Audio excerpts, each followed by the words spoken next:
দেখতে পাই ওনার সারা জীবনটাই আল্লাহর ভালোবাসায় নিয়োজিত, আল্লাহর ইমানি পরীক্ষায় নিয়োজিত।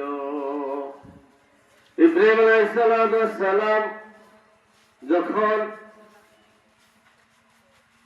ইসলামের দাওয়াত দিতে শুরু করলেন, মূর্তি পূজা বন্ধ করার জন্য বললেন, শিরক বন্ধ করার জন্য বললেন। নবী যখন ইব্রাহিম আলাইহিস সালাম যখন নমরুদের অনুসরণ করল না, অর্থাৎ নমরুদের পরিমাণ আনল না, আল্লাহর ভালোবাসা থেকে বিচ্যুত করতে পারল না, ইব্রাহিম আলাইহিস সালামকে অগ্নিকুণ্ডে নিক্ষিপ্ত হয়েছিল, নমরুদের অগ্নিকুণ্ডে নিক্ষিপ্ত হয়েছিল। নমরুদ বলেছিল এখনো সময় আছে, হয়তো তুমি আল্লাহর ভালোবাসা ত্যাগ করো, আল্লাহর উপর বিশ্বাস ত্যাগ করো, আমি নমরুদের উপর বিশ্বাস আনো, তাহলে তোমাকে নাজাত দেওয়া হবে, তোমাকে নিষ্কৃতি দেওয়া হবে। ইব্রাহিম আলাইহিস সালাম নমরুদের শয়তানি আকীদার উপর কর্ণপাত না করার তিনি বলেছেন, আমার ইলাহ একজন, আমার সৃষ্টিকর্তা একজন, আমার রব একজন, যিনি আমাকে সৃষ্টি করেছেন, যার কাছে আমার জীবনের হিসাব নিকাশ দিতে হবে, আমি সেই রব্বুল আলামিনের উপর বিশ্বাস এনেছি। দুনিয়ার যা কিছু আছে যদি আমার সামনে দেওয়া হয়, আমি তা মানতে রাজি না, আমি গ্রহণ করতে রাজি না। ইব্রাহিম আলাইহিস সালাম অগ্নিকুণ্ডে নিক্ষিপ্ত হয়েছেন, আল্লাহ রাব্বুল আলামিনের উপর অটল অবিচল থাকার কারণে, ভরসা রাখার কারণে, তাওয়াক্কুল থাকার কারণে আল্লাহ রাব্বুল আলামিন ইব্রাহিম আলাইহিস সালামের শরীরের কোনো একটা অঙ্গ পর্যন্ত জ্বলতে দেন নাই।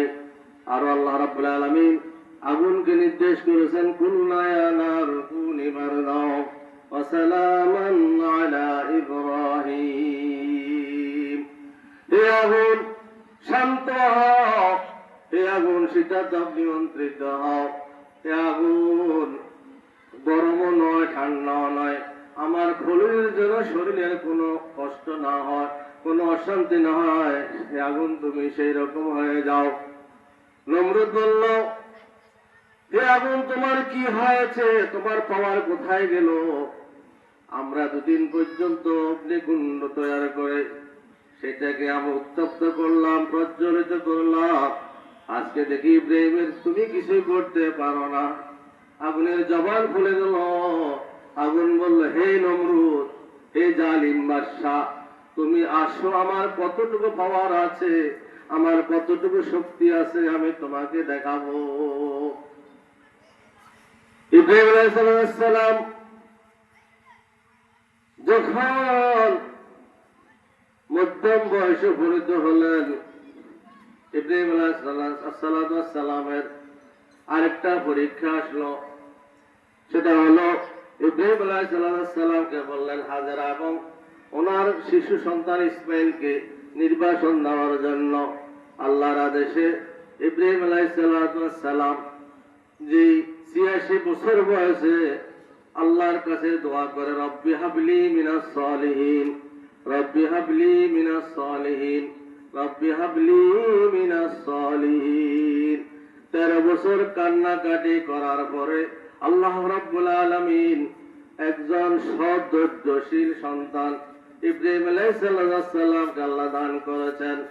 আল্লাহ রাব্বুল আলামিন সেই ইব্রাহিম আলাইহিস সালামকে ইসমাইল এবং হাজরাকে নির্বাসন দেওয়ার জন্য নির্দেশ দিয়েছেন। কাল বিলম্ব না করে আল্লাহর প্রেমে আল্লাহর প্রেমে ডুবে গিয়ে ইব্রাহিম আলাইহিস সালাম কারো সাথে পরামর্শ না করে হাজরা এবং ইসমাইল আলাইহিস সালামকে একটু পানি আর কয়েকটা খেজুর দিয়ে ওনাকে নির্জন মরুভূমিতে রেখে আসলেন, যেখানে কোনো মানুষ ছিল না, কোনো বাজার ছিল না, কোনো পানির ব্যবস্থা ছিল না। আল্লাহর উপর তাওয়াক্কুল করে আল্লাহর আদেশ মান্য করে সেই ইসমাইল আলাইহিস সালাম এবং হাজরাকে মক্কায় রেখে আসলেন। পানি যখন শেষ হয়ে যায়, খেজুর যখন শেষ হয়ে যায়, বুকের স্তনে দুধ শেষ হয়ে যায়, ইসমাইল আলাইহিস সালামকে কি খাওয়াবে, কিভাবে বাঁচাবে? এই সাফা মারওয়া পাহাড়ের মধ্যবর্তী জায়গাটুকুন একবার সাফায় উঠে একবার মারওয়ায় উঠে, এইভাবে 7 বার চক্কর দেওয়ার পরে 7 বারের পরে দেখতে পেলেন শিশু ইসমাইলের পায়ের নিচে পায়ের আঘাতে পানির নহর বয়ে গেছে। যে পানির নাম দেওয়া হয়েছে, ঝর্ণার নাম দেওয়া হয়েছে জমজম। জমজম। আর হাজরা আলাইহিস সালাম বলেছিলেন থম থম, পানি আপনার থামার জন্য উনি বেষ্টনী দিয়ে পানিকে বলেছিলেন থম থম থম থম, মানে থেমে যাও, না হলে পুরা আরো বেসে যেত সেই পানির ফোয়ারার কারণে। আল্লাহ রাব্বুল আলামিন যেখানে মানুষ ছিল না, কোনো জনবসতি ছিল না, বাজার ছিল না, পানির ব্যবস্থা ছিল না, সেই জায়গায় ইব্রাহিম আলাইহিস সালামকে আল্লাহ রাব্বুল আলামিন নির্দেশ দিয়েছেন। আর ইব্রাহিম আলাইহিস সালাম আল্লাহর ভালোবাসার কারণে, আল্লাহকে রাজি খুশি করার কারণে